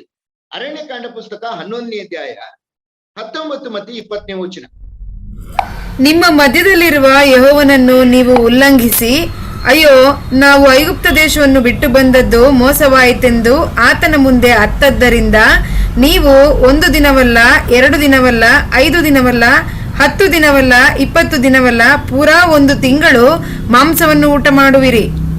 ಅದು ಓಕರಿಕೆಯಾಗಿ ನಿಮ್ಮ ಮೂಗಿನಲ್ಲಿ ಹೊರಟು ನಿಮಗೆ ಅಸಹ್ಯವಾಗುವ ತನಕ ಅದನ್ನು ಊಟ ಮಾಡುವಿರಿ ಅಂತ. 33 ವಚನ. Isra- Verse 32 and 33. ಇಸ್ರಾಯೇಲರು ಎದ್ದು ಆ ದಿನ ಹಗಲಿರುಳು ಮರುದಿನ ಹಗಲು ಆ ಲಾವಕ್ಕಿಗಳನ್ನು ಕೂಡಿಸಿಕೊಳ್ಳುತ್ತಿದ್ದರು. ಸ್ವಲ್ಪವಾಗಿ ಕೂಡಿಸಿಕೊಂಡವರು 18 ಖಂಡಗ ಕೂಡಿಸಿದರು. ಅವುಗಳನ್ನು ಪಾಳೆಯದ ಸುತ್ತಲೂ ಹರವಿ ಒಣಗಿಸಿಕೊಂಡರು. ಆದರೆ ಅವರು ಆ ಮಾಂಸವನ್ನು ಇನ್ನೂ ಆಹಾರ ಮಾಡಿಕೊಳ್ಳುತ್ತಿರುವಾಗ ಅದು ಮುಗಿದು ಹೋಗುವುದರೊಳಗಾಗಿಯೇ ಯೆಹೋವನು ಅವರ ಮೇಲೆ ಕೋಪಗೊಂಡು ಬಹಳ ಜನರನ್ನು ಘೋರ ವ್ಯಾಧಿಯಿಂದ ಸಾಯಿಸಿದನು. ಗಮನಿಸ್ರಿ, ದೇವರು ಇಸ್ರಾಯೇಲ್ರನ್ನ ಅರಣ್ಯದಲ್ಲಿ ನಡೆಸ್ತಾ ಬಂದ. ಒಂದು ವೇಳೆ ನೀವು ಇಸ್ರಾಯೇಲ್ ದೇಶಕ್ಕೆ ಹೋಗಿ ನೋಡಿದ್ರೆ ಗೊತ್ತಾಗ್ತದೆ. ನಾನು ಅಲ್ಲಿ ಹೋಗಿದ್ದೆ. ಅವರು ನಡೆದು ಬಂದಂತ ಹಾದಿ ಭಯಂಕರವಾದಂತ ಮರಳುಗಾಡು, ವಿಷ ಸರ್ಪಗಳಿರುವಂತ ಕಾಡುಗಳು, ಇದನ್ನ ಅವರು ದಾಟಿ ಬಂದ್ರು. ದಾಟಿ ಬರುವಾಗ ದೇವರು ಅವರಿಗೆ ಹಗಲಿನಲ್ಲಿ ಮೇಘಸ್ತಂಭ, ಅಂದ್ರೆ ಇವರು ಬಿಸಿಲಿನಿಂದ ಕಂದಿ ಹೋಗದಂತೆ, ರಾತ್ರಿ ವೇಳೆ ಕತ್ತಲೆಯಿಂದ ಅಪಾಯವಾಗದಂತೆ ದೀಪಸ್ತಂಭದಲ್ಲಿ ಅವರ ಜೊತೆಯಲ್ಲೇ ಆತನ ಇದ್ದು, ಬಂಡೆಯಿಂದ ನೀರು, ಆಕಾಶದಿಂದ ದೇವದೂತರ ಆಹಾರವಾದ ಮನ್ನವನ್ನ ಕೊಟ್ಟು ಅವರನ್ನ ಸಲಹಿ ಕಾಪಾಡ್ತಾ ನಡೆಸ್ತಾ ಬಂದ. ನಾನು ಯಾವಾಗ್ಲೂ ಹೇಳ್ತಾ ಇರ್ತೇನೆ, ಈಗ ನಾವು ಸಿಟಿಗಳಲ್ಲಿ ಇದ್ದೇವೆ. ನಾವಿರುವ ವಾಸ ಮಾಡುವಂಥದ್ದು ಪಟ್ಟಣ. ನಾವ್ ಯಾರು ಅರಣ್ಯದಲ್ಲಿ ಇಲ್ಲ. ಈ ಪಟ್ಟಣದಲ್ಲಿ ಇದ್ರೂ ಎಲ್ಲಾ ಪ್ರಾಣಿಗಳ ರೋಗವು ನಮ್ಮ ಮಧ್ಯದಲ್ಲಿ ಇದೆ. ಮಂಕಿ ಫೀವರ್, ಚಿಕನ್ ಗುನ್ಯ, ಹಂದಿ ರೋಗ, ಸೊಳ್ಳೆ ರೋಗ, ಎಲ್ಲಾ ರೋಗಗಳು ನಮ್ಮ ಹತ್ರ ಇದೆ. ಆದ್ರೆ ಇಸ್ರಾಯೇಲ್ರನ್ನ 40 ವರ್ಷ ದೇವರು ಅರಣ್ಯದಲ್ಲಿ ನಡೆಸಿದ್ರು ಕೂಡ ಅವರಿಗೆ ಯಾವುದೇ ಕಾಯಿಲೆಗಳ ಆಸ್ಪದ ಇಲ್ಲ. ಎಂತ ಪ್ರೀತಿಯ ದೇವರು ಆತನು, ಹೇಗೆ ಸಾಕಿರ್ಬೇಕು ಅವರನ್ನು. ಈಗ ಇವರಿಗೆ ಪರಲೋಕದ ದೇವದೂತರ ಆಹಾರ, ನೀವು ಓದ್ತೀರಿ ಕೀರ್ತನೆ ಬರೆದ ಪುಸ್ತಕ 78ನೇ ಅಧ್ಯಾಯ 25ನೇ ವಚನ. ದೇವದೂತರ ಆಹಾರವನ್ನು ಊಟ ಮಾಡಿದ್ರು. ಈ ಜನ ಆ ಆಹಾರ ತಿಂತಾ ಇದ್ದಿದ್ರಿಂದಲೇ ಅವರ ಕಾಲುಗಳಲ್ಲಿದ್ದಂತ ಚಪ್ಪಲಿ ಸವಿಲಿಲ್ಲ, ಬಟ್ಟೆ ಹರಿಲಿಲ್ಲ, ಅವ್ರಿಗೆ ಬೆವರೇ ಬರ್ಲಿಲ್ಲ, ಆಯಾಸನೇ ಆಗ್ಲಿಲ್ಲ. ಅಂತ ಒಂದು ಶರೀರದ ಊಟವನ್ನ ಅವರಿಗೆ ಕೊಟ್ಟು ನಡೆಸ್ತಾ ಬಂದಂತ ಈ ಕರ್ತನನ್ನ ಇವ್ರು ಏನ್ ಮಾಡಿದ್ರು? ಗೊಣಗುಟ್ಟಿದ್ರು. ಸಮಾಧಾನವಾಗಲಲ್ಲರು ದುಷ್ಟರು ಗೊಣಗುಟ್ಟಿದ್ರು. ನಮಗೆ ಮಾಂಸವೂ ಬೇಕು, ಮಾಂಸದ ಊಟ ಎಲ್ಲಿ ಸಿಗ್ತದೆ? ನೀವು ಅದೇ ಅಧ್ಯಾಯ 11ನೇ ಅಧ್ಯಾಯ 4 ಮತ್ತೆ 5ನೇ ವಚನದಲ್ಲಿ ಓದುವಾಗ ಅವ್ರು ಹೇಳ್ತಾರೆ, ದೇವರು ಕೇಳಿಸುವಾಗ ಹೇಳ್ತಾರೆ. ಏನ್ ಹೇಳಿದ್ರಂತೆ? ನಾವು ಐಗುಪ್ತದಲ್ಲಿ ಬಿಟ್ಟಿಯಾಗ ತಿನ್ನುತ್ತಿದ್ದಂತ ಮೀನು, ಕರ್ಬೂಜು, ಉಳ್ಳಾಗಡ್ಡಿ, ಬೆಳ್ಳುಳ್ಳಿ, ಈರುಳ್ಳಿ, ಸೌತೆಕಾಯಿ ಎಲ್ಲ ಇಲ್ಲಿ ಎಲ್ಲಿ ಸಿಗ್ತದೆ ನಮಗೆ? ನಮ್ಮ ಈ ಮನ್ನ ತಿಂದು ತಿಂದು ನಮ್ಮ ಶರೀರವು ಬತ್ತಿ ಹೋಗಿದೆ ಅಂತ ಹೇಳಿದ್ರು. ಎಂತ ದುಷ್ಟವಾದ ಭ್ರಷ್ಟತೆ ಉಳ್ಳಂತ ಮನಸ್ಸು. ದೇವರು ಹೇಳ್ತಾನೆ, ಮೋಶೆನ ಕರೀತಾನೆ, ಮೋಶೆ, ನನಗೆ ಇವರ ನೇರವಾಗಿ ಇವರು ಗೊಣಗುಟ್ಟಿದ್ದು ನನಗೆ ಕಿವಿಗೆ ಬಿತ್ತು. ನೀನು ಅವರಿಗೆ ಹೋಗಿ ಹೇಳು, 1 ದಿನವಲ್ಲ, 2 ದಿನವಲ್ಲ, 5 ದಿನವಲ್ಲ, 10 ದಿನವಲ್ಲ, 20 ದಿನವಲ್ಲ, ಪೂರಾ 1 ತಿಂಗಳು ಮಾಂಸವನ್ನು ಕೊಡ್ತೇನೆ. ಮೋಶೆಗೆ ಗಾಬರಿ ಆಗ್ತದೆ. ಮೋಶೆ ತನ್ನ ಜೀವಮಾನ ಕಾಲದಲ್ಲಿ ಅವನು ದೇವರ ಮನೆಯನ್ನೆಲ್ಲ ನಂಬಿಗಸ್ತ. ನೀವು ಓದ್ತೀರಿ ಅರಣ್ಯಕಾಂಡ ಪುಸ್ತಕ 12ನೇ ಅಧ್ಯಾಯದಲ್ಲಿ ಓದುವ 7ನೇ ವಚನದಲ್ಲಿ, ಮೋಶೆ ದೇವರ ಮನೆಯಲ್ಲೆಲ್ಲ ನಂಬಿಗಸ್ತ. ಮೋಶೆ ಬಹು ಸಾತ್ವಿಕನು. ಇಂಥ ಮೋಶೆ ದೇವರ ಆ ಮಾತಿಗೆ ಒಂದು ಕ್ಷಣ ಸಂಶಯ ಪಡ್ತಾನೆ. ಏನ್ ಹೇಳ್ತಾನೆ ಗೊತ್ತೇ? ನೀವು ಅದೇ ಅಧ್ಯಾಯ 11ನೇ ಅಧ್ಯಾಯದಲ್ಲಿ ಓದಿ ನೋಡ್ರಿ. ಅರಣ್ಯಕಾಂಡ ಪುಸ್ತಕ 11ನೇ ಅಧ್ಯಾಯದಲ್ಲಿ, ಸ್ವಾಮಿ, ಅರಣ್ಯದಲ್ಲಿರುವಂತ ಈ ಜನಾಂಗಕ್ಕೆ, ನನ್ನ ಜೊತೆಯಲ್ಲಿ ಬಂದಿರುವಂತ ಈ ಜನಾಂಗ, ಇದು ಹೆಚ್ಚು ಕಡಿಮೆ 30 ಲಕ್ಷ ಜನ ನನ್ನ ಜೊತೆಯಲ್ಲಿ ಇದ್ದಾರೆ. ಇವರಿಗೆ ಅರಣ್ಯದಲ್ಲಿರುವಂತ ಪ್ರಾಣಿಗಳನ್ನೆಲ್ಲ ಕೊಂದ್ರೂ ಕೂಡ ಇವರಿಗೆ ತೃಪ್ತಿ ಮಾಡ್ಲಿಕ್ಕೆ ಆಗೋದಿಲ್ಲ. ಸಮುದ್ರದಲ್ಲಿರುವ ಮೀನನ್ನು ಹಿಡಿದು ಕೊಟ್ರೂ ಸಾಧ್ಯ ಇಲ್ಲ. ನೀನ್ ಹೇಳ್ತಾ ಇದ್ದಿ 1 ತಿಂಗಳು ಕೊಡ್ತೀನಿ ಮಾಂಸವನ್ನ, ಹೇಗೆ ಸಾಧ್ಯ ಅದು? ದೇವ್ರು ಹೇಳ್ತಾನೆ, ಮೋಶೆಯನ್ನ ಗದರಿಸ್ತಾನೆ, ಏನು ನನ್ನ ಕೈ ಮೋಟುಗೈ ಅಂತ ತಿಳ್ಕೊಂಡಿದ್ಯೋ, ನನಗೆ ಅಸಾಧ್ಯವಾದದ್ದು ಉಂಟು, ಹೋಗಿ ಹೇಳು ಅಂತ ಹೇಳುವಾಗ ಹೇಳ್ತಾನೆ. ಅದೇ ರೀತಿಯಲ್ಲಿ ಲಾವಕ್ಕಿಗಳು ಬರ್ತವೆ, ಅವರು 1.5 ದಿವಸ ಕೆಲಸಗಳನ್ನ ಬಿಟ್ಟು ಬರೀ ಮಾಂಸವನ್ನ ಒಣಗಿಸಿಕೊಳ್ಳುವ ಕೆಲಸವನ್ನೇ ಮಾಡ್ತಾರೆ. ಲಾವಕ್ಕಿಗಳನ್ನು ಹಿಡಿದು ಮಾಂಸವನ್ನು ಮಾತ್ರ ಅದನ್ನ ಒಣಗಿಸಿ ಶೇಖರಿಸಿದ್ರಂತೆ. ಕಡಿಮೆಯಾಗಿ ಶೇಖರಿಸಿದವನು 18 ಖಂಡಗ ಅಂತ ಓದ್ತೀರಿ, 32 ಮತ್ತೆ 33ನೇ ವಚನದಲ್ಲಿ, ಅದೇ 11ನೇ ಅರಣ್ಯಕಾಂಡ 11ನೇ ಅಧ್ಯಾಯದಲ್ಲಿ. ಏನಾಯ್ತು? ಇವರು ಮಾಂಸವನ್ನ ತಿಂದು ಕೇಗಿ ಸಂತೋಷ ಪಡುವಾಗ ದೇವರೇನ್ ಮಾಡಿದ? ಜೊತೆಯಲ್ಲಿ ವ್ಯಾಧಿಯನ್ನು ಕೊಟ್ಟ. ಈ ವ್ಯಾಧಿಯಿಂದ ಬೇಕಾದಷ್ಟು ಜನರು ಇಸ್ರಾಯೇಲರು ಸತ್ತು. ನೋಡ್ರಿ, ಕರ್ತನು ಅನೇಕ ಸಂಗತಿಗಳನ್ನ ನಮಗೆ ಹಿತಕ್ಕಾಗಿ ಕೊಡೋದಿಲ್ಲ. ಬೇಕು ಅಂತ ಆಟ ಮಾಡುವಾಗ ದೇವರು ನಮ್ಮ ವಿರುದ್ಧವಾಗಿ ಆತನ ಯುದ್ಧ ಮಾಡ್ತಾನೆ. ಅದಕ್ಕೆ ಅದ್ಭುತವಾದ ಉದಾಹರಣೆ ಇಸ್ರಾಯೇಲ್ ಜನಾಂಗ. ಮಾಂಸವನ್ನ ಅವರ ಹಿತಕ್ಕೆ ದೇವರು ಕೊಟ್ಟಿರ್ಲಿಲ್ಲ. ಇವರು ನಮಗೆ ಮಾಂಸವು ಬೇಕು ಅಂತ ಆಟ ಹಿಡಿಯುವಾಗ ಕೊಡ್ತಾನೆ, ಕೊಟ್ಟೋ ಜೊತೆಲಿ ಶಿಕ್ಷೆಯನ್ನು. ನಾನು ಬಾಲ್ಯದಲ್ಲಿರುವಾಗ ನಮ್ಮ ಒಬ್ಬ ನರ್ಸಜ್ಜಿ ಇದ್ರು ನಮ್ಮ ಊರಿನಲ್ಲಿ, ನಮ್ಮ ಸಾಕು ಅಜ್ಜಿ ಅವರು ಒಮ್ಮೆ ಆ ದಿವಸಗಳು 1962-63ನೇ ಇಸ್ವಿ ಸಮಯ ಅಥವಾ 60 ಆ ಸಮಯ ಅಂತ ಕಾಣಿಸ್ತದೆ, ನನಗೆ ಸರಿಯಾಗಿ ನೆನಪಿಲ್ಲ.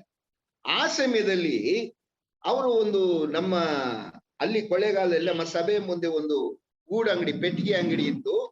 ಆ ಪೆಟ್ಟಿಗೆ ಅಂಗಡಿಗೆ ಕರ್ಕೊಂಡು ಹೋಗಿ ನಿನಗೆ ಏನು ಬೇಕು ಕೇಳು ಅಂತ ಕೇಳಿದ್ರು. ಬಾಟ್ಲ್ಗಳಲ್ಲಿ ತಿಂಡಿಗಳನ್ನ ತುಂಬಿಡ್ತಾ ಇದ್ರು ಆಗಿನ ಕಾಲದಲ್ಲಿ, ದೊಡ್ಡ ದೊಡ್ಡ ಬಾಟ್ಲಲ್ಲಿ.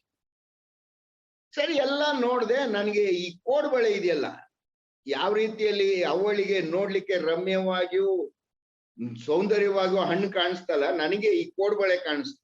ಕೋಡ್ಬಳೆ ದಪ್ಪವಾದ ಕೋಡ್ಬಳೆ, ಕೆಂಪಾಗಿ ಒಳ್ಳೆ ಆ ಬಾಟ್ಲೊಳಗೆ ಇಟ್ಟಿತ್ತು. ನಾನು ಅಜ್ಜಿ ಇದು ಬೇಕು ಅಂದೆ.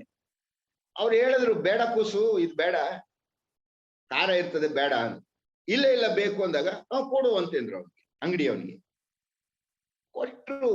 ನಾನು ಅದನ್ನ ಕಚ್ಚಿದೆ, ಚಿಕ್ಕ ಹುಡುಗ ನಾನು. ಕಚ್ಚುವಾಗ ಅದಕ್ಕೆ ಏನ್ ಮಾಡ್ತಿರ್ತಾರೆ, ಹಸಿರು ಮೆಣಸಿನಕಾಯಿನ ಹಾಕ್ಬಿಟ್ಟಿರ್ತಾರೆ. ಖಾರ ನನಗೆ ತಿಂದುಬಿಟ್ಟು ಆಕಾಶ ಭೂಮಿ ಒಂದಾಗಿದೆ. ಹಾದ್ದೇನೆ. ಆಗ ಏನಾದ್ರು ಗೊತ್ತಾ, ಪಕ್ಕದಲ್ಲಿ ನಿಂತಿದೆ, ಸಾಯಿ ತಿನ್ ಸಾಯಿ, ಹೇಳಿಲ್ವ ಆಗ್ಲೇ ನಿನಗೆ, ಸಾಯಿ ತಿಂದು ಅಂತ. ದೇವರಾಗೇನೆ ಕರ್ತನು ಅನೇಕ ಸಂಗತಿಗಳನ್ನ ನಮ್ಮ ಹಿತಕ್ಕಾಗಿ ನಮ್ಗೆ ಕೊಡೋದಿಲ್ಲ. ಬೇಡ ಮಗನೇ, ಮಗಳೇ, ನಿನಗೆ ಬೇಡ, ಅದು ನಿನಗೆ ಅದು ಒಳ್ಳೇದಲ್ಲ, ನಿನ್ನ ಜೀವಿತಕ್ಕೆ ಅದು ಒಳ್ಳೇದಲ್ಲ, ಅವನಿಗೆ ಅದು ಒಳ್ಳೇದು, ನಿನಗೂ ಅದು ಒಳ್ಳೇದಲ್ಲ ಅಂತ ನಮಗೆ ಕೊಡೋದಿಲ್ಲ. ನಾವೇನ್ ಮಾಡ್ತೀವಿ? ಭ್ರಷ್ಟರು ನಾವು. ನನ್ನ ಪ್ರೀತಿಯ ಅಪ್ಪನಿಗೆ ಗೊತ್ತಿಲ್ಲದಿರೋದು ಯಾವ್ದಿದೆ? ಆತನು ನಮಗೆ ಕೊಡ್ಬೇಕಾದ್ರೂ ಕೊಡದೇ ಇರ್ತಾನ, ನಮಗೆ ಅವಶ್ಯವಾದನ್ನು ಕೊಡದೇ ಇರ್ತಾನ ಆ ಪ್ರೀತಿಯ ಅಪ್ಪ. ಅದನ್ನ ತಿಳ್ಕೊಳ್ಳದೆ ನಾವು ಏನ್ ಮಾಡ್ತೀವಿ? ಭ್ರಷ್ಟತೆಯಿಂದ ಕೂಡಿದವರಾಗಿ ಆತನಲ್ಲಿ ನಾವು ಗುಣಗುಟ್ಟುವಾಗ ಕೊಡ್ತಾನೆ, ಕೊಡೋ ಜೊತೆಲಿ ಶಿಕ್ಷೆಯನ್ನು ಕೊಡ್ತಾನೆ. ಇದು ಈ ಭಾಗದಲ್ಲಿ ನಾವು ಗಮನಿಸ್ತಾ ಇದ್ದೇವೆ. ಈ ಭ್ರಷ್ಟತೆ ಎಂಬುವಂಥದ್ದು, ಈ ದುಷ್ಟನು ಅವನು ಏನ್ ಮಾಡ್ತಾನೆ? ಸಮುದ್ರದ ತೆರೆಗಳಾಗಿರ್ತಾನೆ. ಅವನು ಸಮಾಧಾನವಾಗಲೋಲ್ಲನು, ಯಾವುದರಲ್ಲೂ ತೃಪ್ತಿ ಹೊಂದಲೋಲ್ಲನು. ಇದು ಭ್ರಷ್ಟತೆಯ ಅತಿರೇಕ ಎಂಬುದಾಗಿ ನಾವು ಈ ವಾಕ್ಯದಲ್ಲಿ ಬರಿತಾ ಇದ್ದಾನೆ ಅವನು. ಭ್ರಷ್ಟತೆಯ ಅತಿರೇಕ.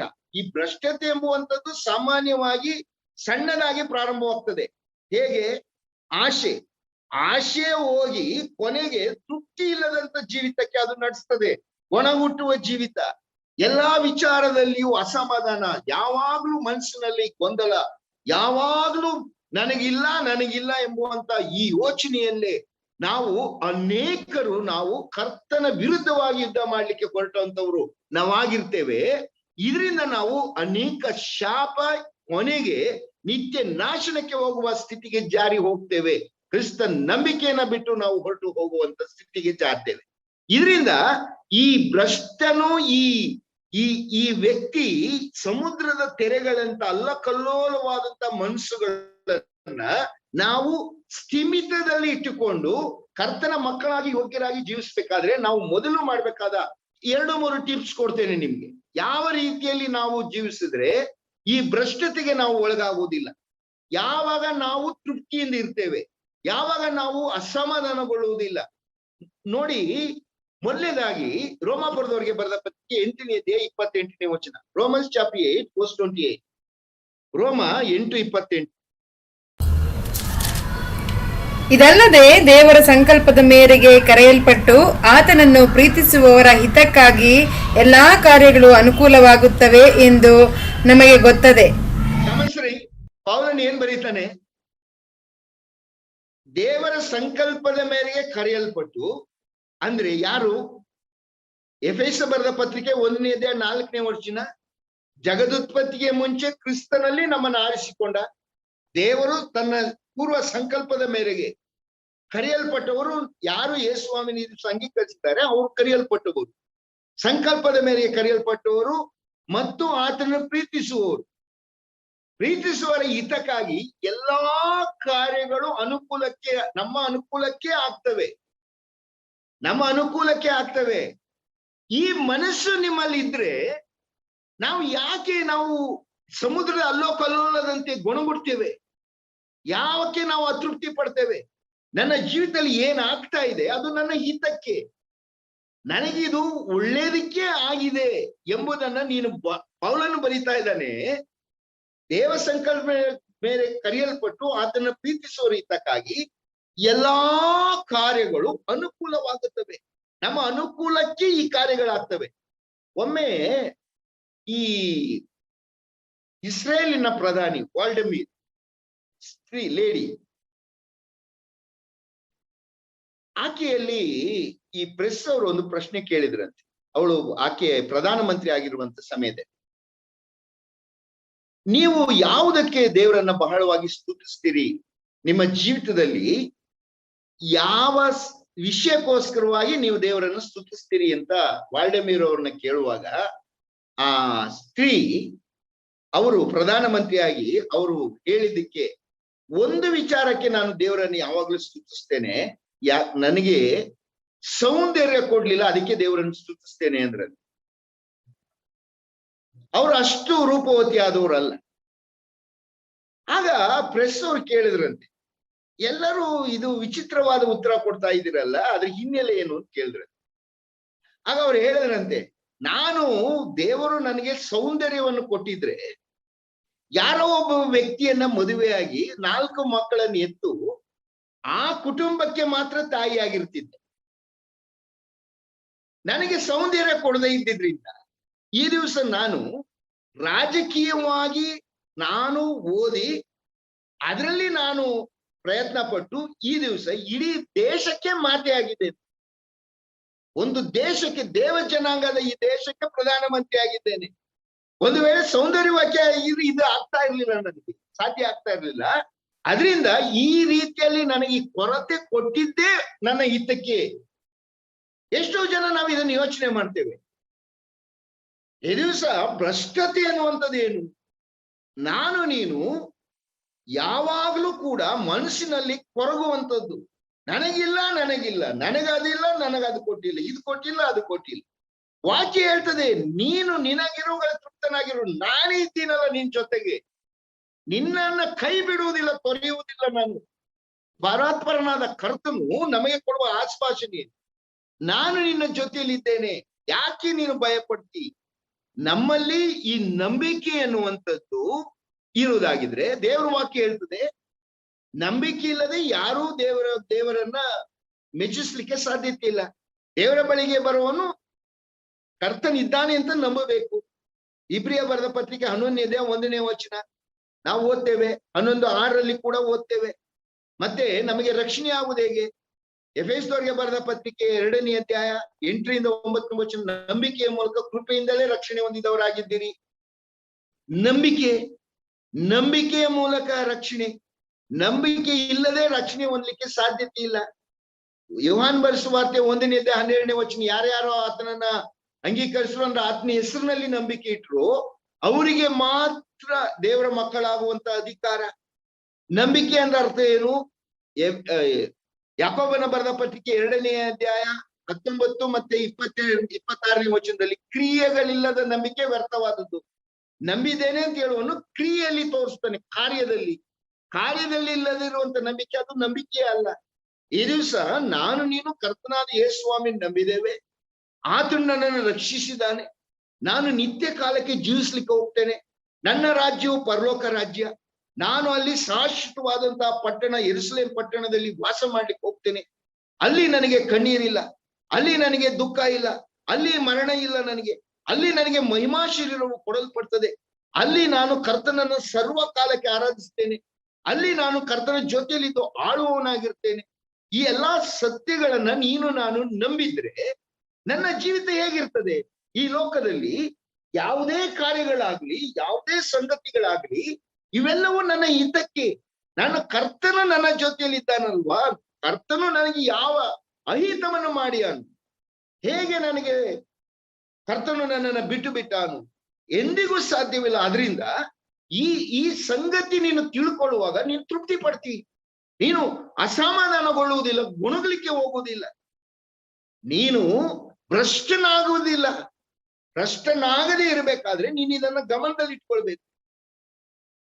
ಆತನ ದೇವ ಸಂಕಲ್ಪದ ಮೇಲೆ ಕರೆಯಲ್ಪಟ್ಟು ಆತನ ಪ್ರೀತಿಸುವ ರೀತಕ್ಕಾಗಿ ಎಲ್ಲ ಕಾರ್ಯಗಳು ನನ್ನ ಜೀವಿತದಲ್ಲಿ ಅನುಕೂಲಕ್ಕೆ, ನನ್ನ ಹಿತಕ್ಕೆ ಆಗ್ತವೆ. ಕರ್ತನು ನನಗೆ ಏನು ಕೊಟ್ಟಿದ್ದಾನೋ ಬುದ್ಧಿವಂತಿಕೆಯಿಂದ ಅದನ್ನು ನಾನು ಕರ್ತನ ಮಹಿಮೆಗೋಸ್ಕರ ಉಪಯೋಗಿಸ್ಬೇಕು. ಅದನ್ನ ಬಿಟ್ಬಿಟ್ಟು ನನಗೆ ಅದು ಕೊಡು, ಇದು ಕೊಡು, ಹಾಗ್ ಮಾಡು, ಹೀಗ್ ಮಾಡು, ಅವ್ರು ಹಂಗಿದೆ ಅದ್ರ ಕೊಟ್ಟು ನಾನು ಹಾಗೆ ಮಾಡ್ಬೋದು, ಇದಲ್ಲ. ನಿನಗೆ ಏನ್ ಕೊಟ್ಟಿದ್ದಾನೋ ಅದರಲ್ಲೇ ಕರ್ತನನ್ನ ಮಹಿಮೆ ಪಡಿಸ್ಬೇಕಾದಂತ ಕಾರ್ಯವನ್ನ ಮಾಡ್ಲಿಕ್ಕೆ ನಿನ್ನನ್ನು ಇಟ್ಟಿದ್ದಾನೆ ಈ ಲೋಕದಲ್ಲಿ. ನಾನು ಹೇಳಿದೆ ನಿಮಗೆ, ಒಂದ್ಸಲ ಏನಾಯ್ತು, ಒಬ್ಬ ಸಣ್ಣ ಒಂದು ಅಂಗಡಿ ಶಾಪ್ ಇಟ್ಕೊಂಡಿದ್ದ. ಏನಾಯ್ತು, ಆ ಸ್ಥಳದಲ್ಲಿ ಒಂದು ದೊಡ್ಡ ಮಾಲ್ ಕಟ್ತಾ ಇತ್ತು. ಮಾಲ್ ಕಟ್ಟುವಾಗ ಅವ್ರು ಹೇಳಿದ್ರು ಆ ಸಣ್ಣ ಅಂಗಡಿಯವನಿಗೆ, ನಿನ್ನ ಅಂಗಡಿಯನ್ನ ಮಾರ್ಬಿಡು, ಯಾಕಂದ್ರೆ ನಾವು ಇಲ್ಲಿ ಮಾಲ್ ಕಟ್ತಾ ಇದ್ವಿ, ಈ ಮಾಲ್ ಕಟ್ಟಿಬಿಟ್ರೆ ನಿನಗೆ ವ್ಯಾಪಾರ ಆಗೋದಿಲ್ಲ, ನಿನ್ನ ಅಂಗಡಿಯನ್ನ ನಮ್ಗೆ ಮಾರ್ಬಿಡು ಅಂತ ಕೇಳಿದ್ರು. ಅವನೇನ್ ಹೇಳ್ದ, ಇಲ್ಲ ನಾನು ಯಾವುದೇ ಕಾರಣಕ್ಕೂ ಮಾರೋದು, ಇದು ನನ್ನ ಅಜ್ಜ ನನಗೆ ಪ್ರೀತಿಯಿಂದ ಕೊಟ್ಟಂತ ಒಂದು ಉಡುಗೊರೆ, ಇದನ್ನ ಈ ಅಂಗಡಿಯನ್ನ ನಾವು ಏನೇ ವ್ಯಾಪಾರ ಇದ್ರು ಇಲ್ಲದೆ ಹೋದ್ರು ನಾನಂತೂ ಮಾರೋದಿಲ್ಲ. ಸರಿ, ನಿನ್ನ ಹಣೆ ಬರಹ ಅಂತ ಹೇಳಿ ಅವ್ರೇನ್ ಮಾಡಿದ್ರು, ಈ ಜಾಗವನ್ನು ಬಿಟ್ಟು ಉಳಿದ ದೊಡ್ಡದಾಗಿ ಮಾಲನ್ನ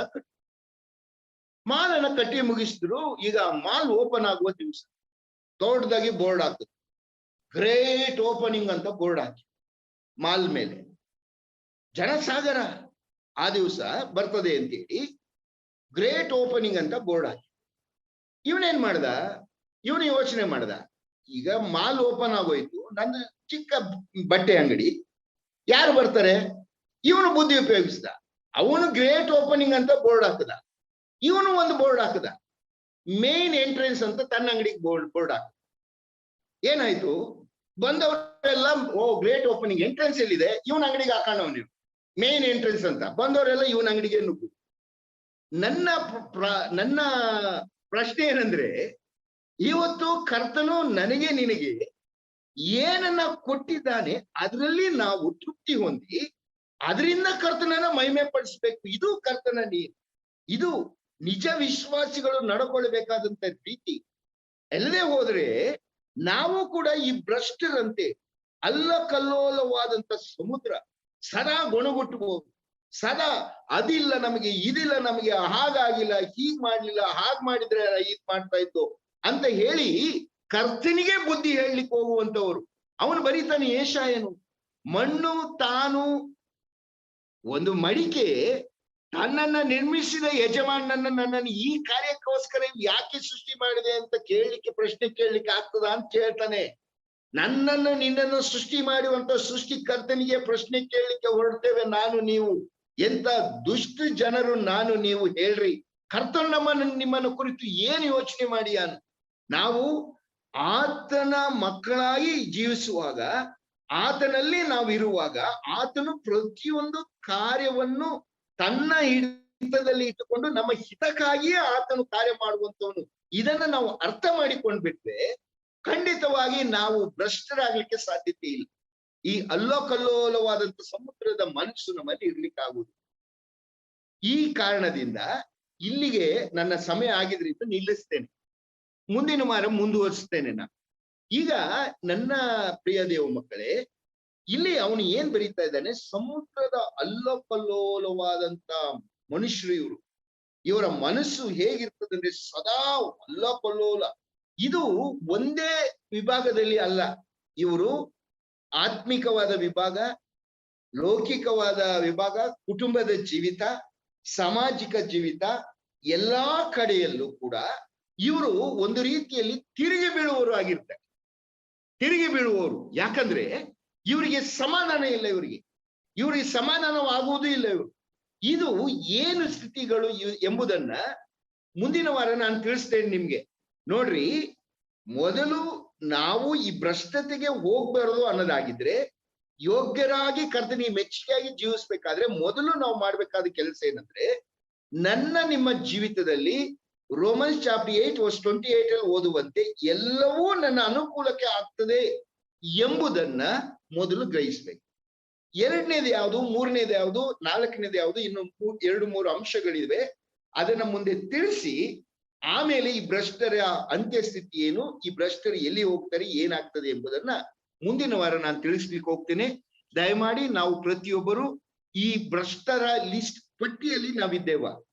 ಎಷ್ಟು ಸಲ ದೇವರ ವಿರುದ್ಧವಾಗಿ ಗೊಣಗುಟ್ಟಿದ್ದೇವೆ, ಎಷ್ಟು ಸಲ ದೇವ ಸೇವಕರ ವಿರುದ್ಧವಾಗಿ ಗೊಣಗುಟ್ಟಿದ್ದೇವೆ, ಎಷ್ಟು ಸಲ ನಮ್ಮ ಕುಟುಂಬಗಳಲ್ಲಿ ಗೊಣಗುಟ್ಟಿದ್ದೇವೆ, ಎಷ್ಟು ನಮ್ಮ ಜೀವಿತ ಯಾವ ಮಟ್ಟದಲ್ಲಿದೆ ಇವತ್ತು, ದೇವ ಜನರ ಬಗ್ಗೆ ಗೊಣಗುಟ್ಟಿದ್ದೇವೆ, ಇಲ್ಲವೇ ನನ್ನ ಜೀವಿತವನ್ನೇ ಕುರಿತು ನಾವು ಎಷ್ಟು ಅಸಮಾಧಾನ ಪಟ್ಟುಕೊಂಡಿದ್ದೇವೆ ಎಂಬ ಸತ್ಯಗಳನ್ನು ನಾವು ಅರ್ಥ ಮಾಡಿಕೊಂಡವರಾಗಿ, ಎಚ್ಚರಿಸಿಕೊಂಡವರಾಗಿ, ನೀನು ಕರ್ತನ ಮಕ್ಕಳು, ಕರ್ತನ ನಂಬಿರುವ ಮಕ್ಕಳು ನಾನು ನೀನು ಆಗಿದ್ರೆ, ನೀನು ಪರಲೋಕ ಸಂಸ್ಥಾನದವರು, ನಾವು ಕರ್ತನ ಶ್ರೇಷ್ಠರಾದ ಮಕ್ಕಳು, ನಾವು ಕೊರತೆಯಲ್ಲಿದ್ದವರಂತೆ, ಇತರರಂತೆ, ಅನ್ಯರಂತೆ ನಾವು ಗೊಣಗುಟ್ಟುವವರಲ್ಲ.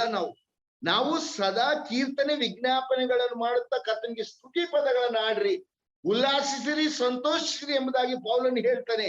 ಇಂಥ ಜನರು ನಾವು ಆಗಿರುವುದರಿಂದ ನೀನು ಇಲ್ಲಿವರೆಗೆ ಯಾವ ಸ್ಥಿತಿಯಲ್ಲಿದೆ ನಮ್ಮ ಜೀವಿತ, ಒಮ್ಮೆ ನಾವು ಪರೀಕ್ಷೆ ಮಾಡಿಕೊಳ್ಳೋಣ.